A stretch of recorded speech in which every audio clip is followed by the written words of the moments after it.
Hi everyone, this is CA Neha Gupta. I welcome you all on this channel. So पिछले कुछ time से मुझसे बहुत सारी क्वेरीज पूछी जा रही थी रिगार्डिंग स्टॉक मार्केट, यानी कि स्टॉक मार्केट होता क्या है, हमें कौन कौन से स्टॉक में इन्वेस्ट करना चाहिए, हमें स्टॉक मार्केट से किस टाइम पे एग्जिट करना चाहिए, या फिर पावर ऑफ कंपाउंडिंग वेल्थ क्या होता है।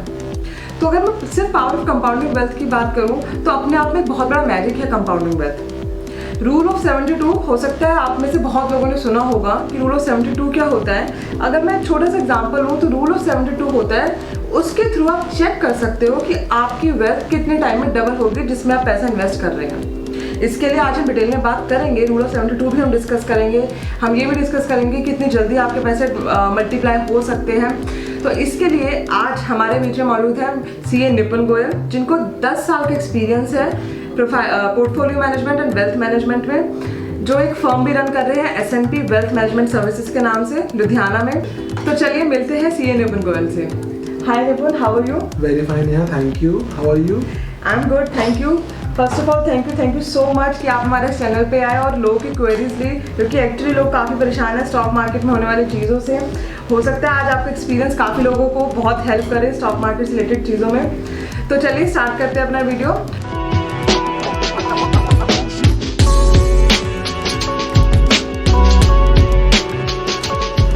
और पूछते हैं सबसे पहला क्वेश्चन हम सीए निपुन गोयल से।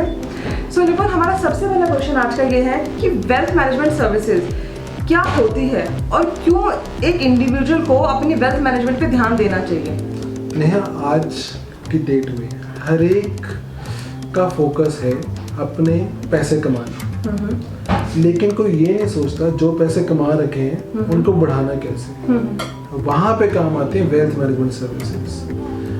अगर आप एक ट्रेडिशनल एफडी में अपना पैसा इन्वेस्ट करते हैं या पीपीएफ में पैसा डिपॉजिट करते हैं तो आपको एक एनुअलाइज्ड रिटर्न मिलती है 6% 7% की। आप किसी भी इंस्ट्रूमेंट में इन्वेस्ट करते हैं तो सेफ इंस्ट्रूमेंट में 6-7% से ज़्यादा आपको एनुअल रिटर्न नहीं आती।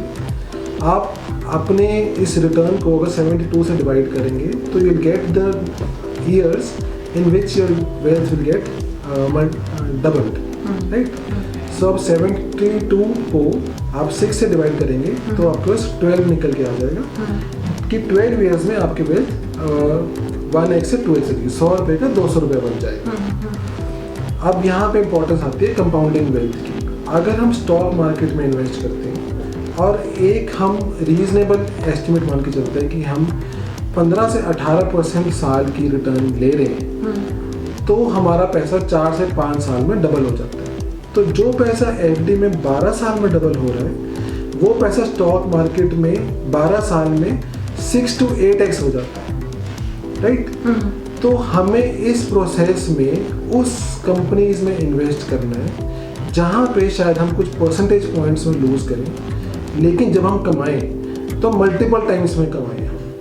हमें उन कंपनीज के स्टॉक्स में इन्वेस्ट करना है जो अपने इन्वेस्टर से प्यार करती हैं। हमें उन स्टॉक्स में इन्वेस्ट नहीं करना है जिनको हम प्यार करते हैं। निपुण, आपने बहुत अच्छी बात कही कि हमें उन कंपनी में इन्वेस्ट करना चाहिए जो कि अपने इन्वेस्टर से प्यार करें, यानी कि अपने इन्वेस्टर्स के प्रेफरेंस से उनके बारे में सोचें।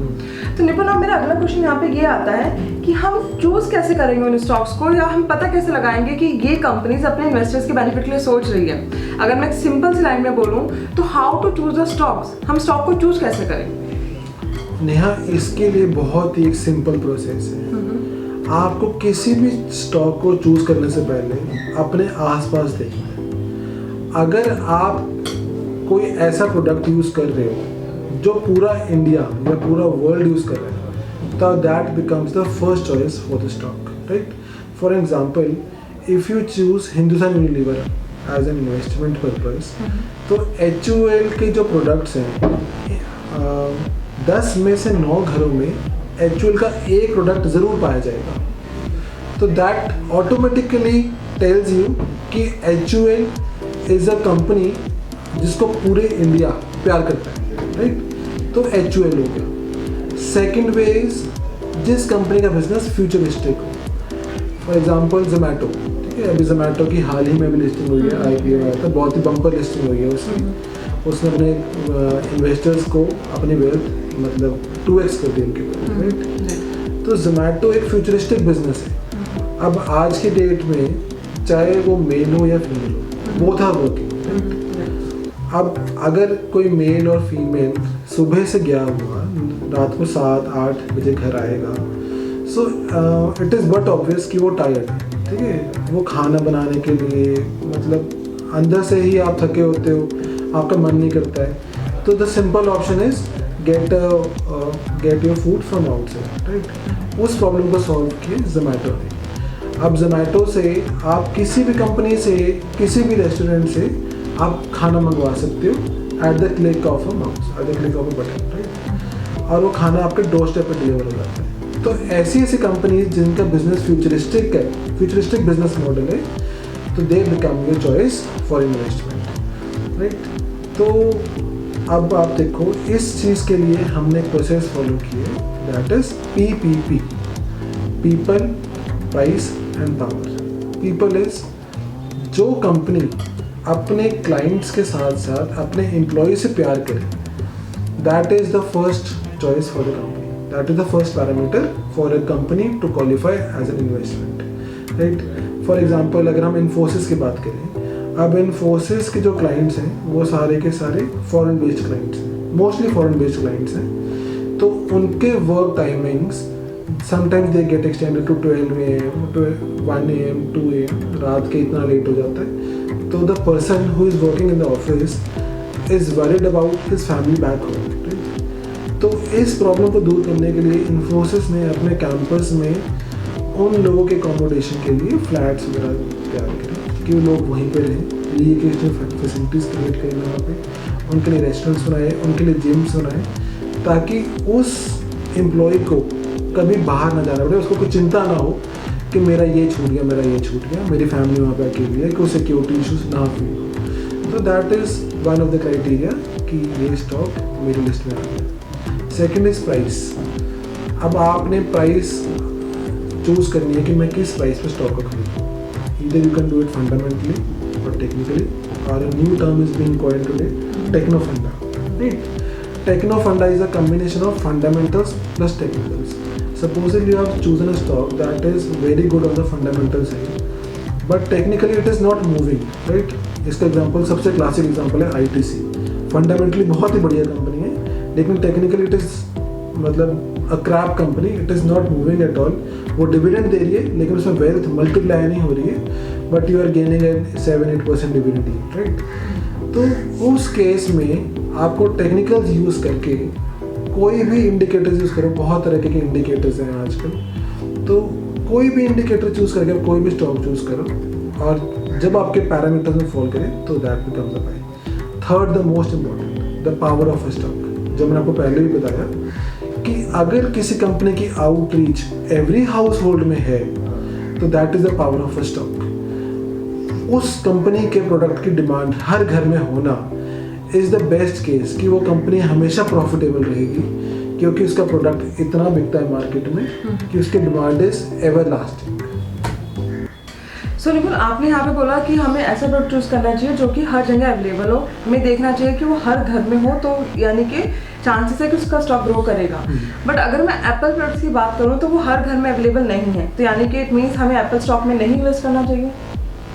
एप्पल का जो प्रोडक्ट है उसकी वांट हर घर में है, given a choice and given the money, हर एक इंडिविजुअल चाहेगा कि उसके पास एप्पल का प्रोडक्ट हो, but due to the affordability issue हर एक इंसान एप्पल का प्रोडक्ट नहीं ले सकता। आज की डेट में कोई भी मोबाइल फ़ोन, कुछ सेल फोन लॉन्च हो, कोई भी कंप्यूटर लॉन्च हो, कोई भी लैपटॉप्स लॉन्च हो, उन सब का जो बेंचमार्क स्टैंडर्ड है वो एप्पल है। सारे प्रोडक्ट्स का कंपैरिजन एप्पल के प्रोडक्ट से होता है कि उसकी स्पीड एप्पल से मैच करती है, उसका टच एप्पल से मैच करता है। तो when your product is the benchmark of the industry, तो that is the top buy, the top pick as a investment. So thank you Nipun, आपने हमें बताया कि हमें स्टॉक कैसे चूज़ करना है। मुझे ये स्ट्रेटजी काफ़ी अच्छी लगी, तो इससे आई थिंक बहुत सारे व्यूअर्स को हेल्प मिलेगी कि वो स्टॉक को चूज़ कैसे करें। अब एक नेक्स्ट क्वेश्चन हमारे पास ये आता है कि काफ़ी बार लोगों को ये लगता है कि आज अगर हम मार्केट में 5 लाख रुपए इन्वेस्ट कर रहे हैं तो मार्केट इतनी ज़्यादा वॉलेटाइल है कि पता नहीं कि कल को कहीं वो 3 या 2 लाख रुपए ही ना रह जाए। तो ऐसे केस में वो क्या कर सकते हैं जिससे कि उनका पैसा सेफ रहे, उन्हें इतना ज़्यादा लॉस ना हो? Neha, this is the most important concept of investing in the stock markets, right? Everyone has their entry point. किसी के पास कोई 18 साल का बच्चा है, कोई 30 साल का, कोई 40 साल का, किसी के पास कुछ भी मतलब स्पेयर few thousand rupees या lakh rupees हो, he comes directly to stock markets because it seems to be an easy money minting opportunity. Easy money है यहाँ पे, right? But जैसे एंट्री पॉइंट सबके पास है, एग्जिट पॉइंट किसी के पास नहीं है. No one has ever given a thought कि मैंने किसी स्टॉक में पैसा इन्वेस्ट किया, उसको निकालना कब है, may it be in profit और may it be in loss, right? तो यहाँ पे जो सबसे मेन क्वेश्चन आता है कि this is the concept of art of exit. अगर किसी को अपना एग्जिट नहीं पता तो ही is bound to lose his money, right? अब आर्ट ऑफ एग्जिट में सबसे इम्पोर्टेंट चीज़ क्या होती है? अब मैं आपको एग्जांपल के थ्रू बताता हूँ. यहाँ पे सबसे एग्जांपल जो फिट बैठेगा, क्लासिक केस है येस बैंक और DHFL का, राइट? In the 2018 times yes bank and DHFL were the hot picks of every investor. Everyone who wanted the money to compound used to invest in DHFL and yes bank. But suddenly the news broke out कि DHFL में कुछ malpractice हो रही है, yes bank शायद closure की words पे था, तो there was a knee jerk reaction, panic reaction था. स्टॉक अराउंड 350 लेवल से आज कर देखो तो 13-14 रुपये के आसपास. एंड DHFL 600-650 रुपये का स्टॉक था, आज के डेट डीलिस्ट हो चुका है स्टॉक, राइट? तो उस केस में जब अगर किसी ने एग्जिट नहीं किया तो उसने परसेंटेज में 90% of his wealth has already been eroded.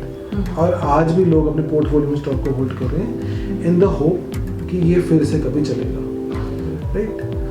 Hope का बिजनेस नहीं है ये स्टॉक मार्केट्स. अगर आप होप पे किसी चीज़ को खरीद लेते हैं, इसका मतलब आपको स्टॉक से प्यार हो गया बस, और कुछ नहीं. आपने उसका फंडामेंटल्स, टेक्निकल्स सबको इग्नोर कर दिया. आपने सब चीज़ों को इग्नोर करके आप अपने को होप में बिठा लिया, राइट? तो वहाँ पे आपको एग्जिट पॉइंट पता होने के लिए आप किसी टेक्निकल इंडिकेटर का यूज़ कर सकते हो. अगर आप नहीं यूज़ करते हो तो आप लूज़ करोगे ही करोगे. या अगर आप कहते हो कि टेक्निकल इंडिकेटर नहीं यूज़ करना, तो you might fix any percentage, may be 10, 20, 30, but you will have to follow it very religiously. हमारे स्टॉक मार्केट में एक कहावत बहुत फेमस है, BBC, भाव भगवान छे. प्राइस को पहले से ही पता होता है कि अंदर कंपनी में क्या गलत हो रहा है. येस बैंक का स्टॉक न्यूज़ आने से पहले ही गिर गया था क्योंकि प्राइस को पहले से ही पता था कि अंदर कोई गड़बड़ हो गई है. प्राइस विदाउट एनी रीज़न नहीं फॉल करता है. हमारे स्टॉक मार्केट में लोग कहते हैं कि स्टॉप लॉस लगाओगे तो लोग स्टॉप लॉस हिट होके स्टॉक फिर ऊपर चल पड़ेगा, वापस चल पड़ेगा, सिर्फ स्टॉप मेरा लग रहा है. But it is not true in every case, right? Stop loss जो है आपको बहुत बार ऐसे फ्रॉड जो स्टॉक्स होते हैं, ये मैं इनको फ्रॉड स्टॉक्स इसलिए बोल रहा हूँ क्योंकि इन्होंने लोगों की वेल्थ को ऑलमोस्ट ज़ीरो कर दिया है. 10-10 लाख रुपए लोगों के लगे हुए, आज की डेट में 20-20 हज़ार रुपये वैल्यू नहीं बची उन स्टॉक्स की. तो ऐसे लोगों की वजह से एक मार्केट में धारणा बन जाती है कि 5-5 लाख रुपये, जैसे आपने बताया, वो 3-3 लाख रुपये रह जाएंगे कि मार्केट बहुत वॉलेटाइल है और मतलब पैसा लूज हो जाएगा. तो एग्जिट पॉइंट होना एंट्रेंस पॉइंट होने से भी ज़्यादा ज़रूरी है. आप एंट्री करने से पहले एग्जिट पॉइंट अपना डिफाइन करके रखो और उसको रिलीजियसली फॉलो करो. Thank you Ripun. I hope हमारे व्यूअर्स इस चीज़ को ध्यान रखेंगे कि आर्ट ऑफ एग्जिट एक बहुत बड़ा रोल प्ले करता है स्टॉक मार्केट के अंदर. तो अगर आप स्टॉक मार्केट में आना चाहते हैं तो आर्ट ऑफ एंट्री से पहले आर्ट ऑफ एग्जिट को समझें. ये मेरी और निपुन दोनों की रिक्वेस्ट है, जैसे कि निपुन ने आपको काफ़ी डिटेल में बता दिया कि आर्ट ऑफ एग्जिट होता क्या है. So this is all about stock market से रिलेटेड क्वेरीज. इसके सिवा भी अगर आपकी कोई क्वेरी है जो आप मुझसे निपुन से पूछना चाहते हैं तो कमेंट सेक्शन में आप पूछ सकते हैं हमसे. आपकी हर एक क्वेरी का रिप्लाई जरूर मिलेगा.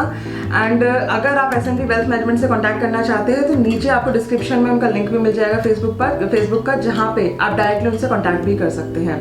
तो मिलते हैं नेक्स्ट वीडियो में. Till then bye bye.